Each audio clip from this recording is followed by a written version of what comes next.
Hello, here is Wolf. Today I want to introduce you into the concept of Fudôshin, also a kind of description of the ideal disposition of mind and spirit in martial arts. And the term obviously or quite likely comes again from the little treatise, or rather the letter Takuan this Zen monk wrote to a famous renowned sword master, Yagyû Munenori, whom he advised in spiritual matters. And the title of this letter is Fudô Myôô, ne? And here are the two characters for Fudo. Ne? They mean do means moving, fu means not, so it's a negative form, and it means firm, immovable, imperturbable, unbudgeable mind. Isn't it? The Fudôshin, the shin again is, as in mushin, kokoro, yeah, so mind, heart, mood, and so on and so forth. And Takuan insists that this kind of immovability or immobility is not meant like in the sense of a stone or a tree or another inanimate object. It rather means that the mind can move totally freely in any direction, is unfettered, does not stick to anything. Yeah? He actually deems a rigidly fixed mind to be sick. Yeah? It means that this highest degree of motility with a center that remains immovable. Yeah? So there is no clinging, no discriminatory thinking, no cogitation. If anything happens in your consciousness, you witness, you observe, and this inner witness or the awareness is firm. That is meant by this Fudôshin. And as you can see, this is the same as in mushin or shin, and in fact Takuan equates the Fudôshin with, as he says it, mushin munen. Munen is an addition, nen means thinking, so no mind, heart, no thinking. And he says it's the same thing. Yeah, you know, it is quite difficult to put certain, let's call it mystical experiences or meditative conditions into words. That's why there are certain different circumscriptions, and people try to get a hold of it with words, and therefore there are different concepts afloat. And yes, interestingly, he's a Zen monk, Fudô Takuan Sôhô, yeah, but in his letter he writes that the Fudô Myôô is the personification of this immovable, stable, rooted mind.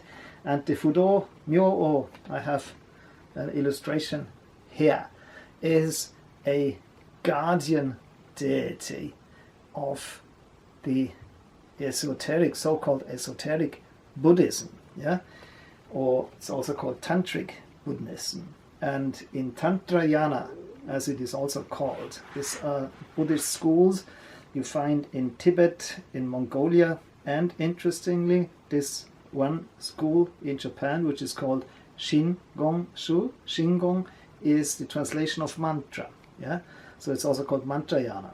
And this Shingon was introduced into Japan in the 9th century by Kukai, a religious genius, yeah, and this school actually vanished, expired in China because of persecution. So Kukai brought all this wisdom, this knowledge and the practices to Japan.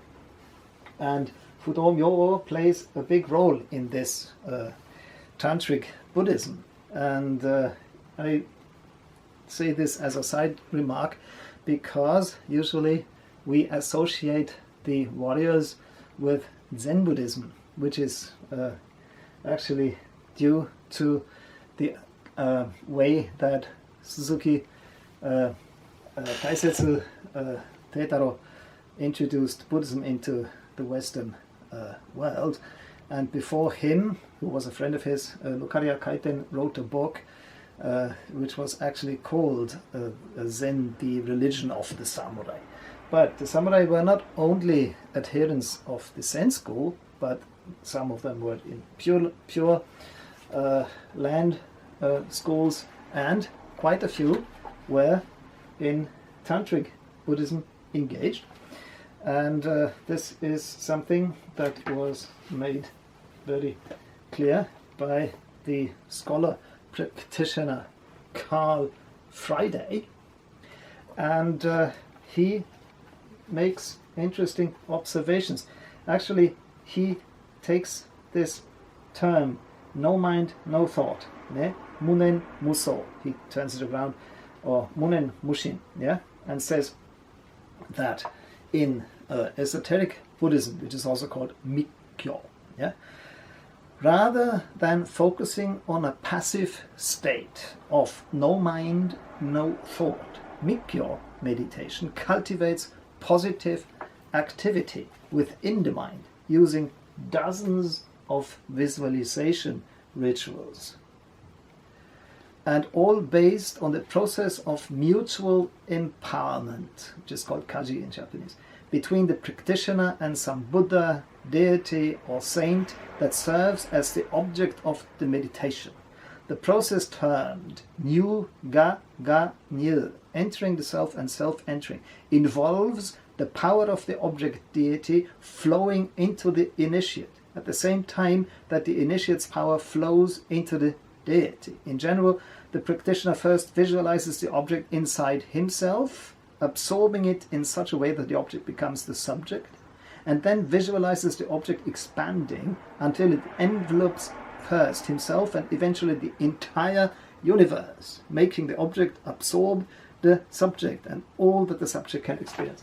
Yeah? So this is actually a tantric meditation that in the very end, yeah, this new Ganyu means enter into your own self and dissolve the self into the other, into the deity, into the energy this deity represents. And it is a kind of mystical union and a realization of the ultimate truth, non-duality, and it's in the end monistic. Yeah, Tantra Buddhism. Yeah, there are three elements that are important in the practice. It's mudra, mantra, and mandala. Yeah, and mantra, as I said, means these holy syllables that are repeated. Yeah, every Buddha, every Bodhisattva, or like Fudô Myôô, or these guardian deities have a certain mantra that is where you make a recitation in order to get this energy from him. Fudô Myôô is called the king of unmovable wisdom. Yeah? In Sanskrit, he actually is called Acala Vidya râja, and interestingly, Acala Natam is a name of the dozens and dozens of names he has of Shiva, Lord Shiva. It means unshakable like a mountain. And Shiva is more or less the guardian god of the ascetics and the yogis. So if you get in contact with Fudô Myôô, somehow this yogic energy is also in play. And these visualizations, you want to absorb the power of Fudô Myôô. That is why Fudô Myôô was pretty popular among many warriors. And yes, so in Shotokan we also have this nice stance called Fudô Dachi. immovable, rooted stance. It's also called Sojin Dachi. It's the same. It's just the name is different. Yeah, it's a hybrid between Kibadachi and Zenkutsu Dachi. Yeah, and because it turns up in Sojin so often, it was dubbed Sojin, and many call it just Sojin Dachi. And if you think of the opening move, yeah, in Sojin, which is called Musō Ganmai, yeah, and this is kind of the incorporation or somatic expression of the immovable mind, if you want to.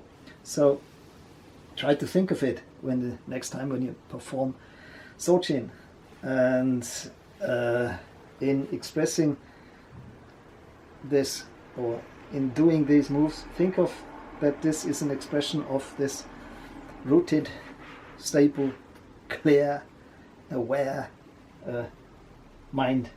And yes, I wish you a calm mind, good health and good practice. So this was for today, and as I said, Fudôshin, mushin, sanshin actually describe the same disposition of mind and spirit. There is Heijōshin, one more term that I will address in the next clip.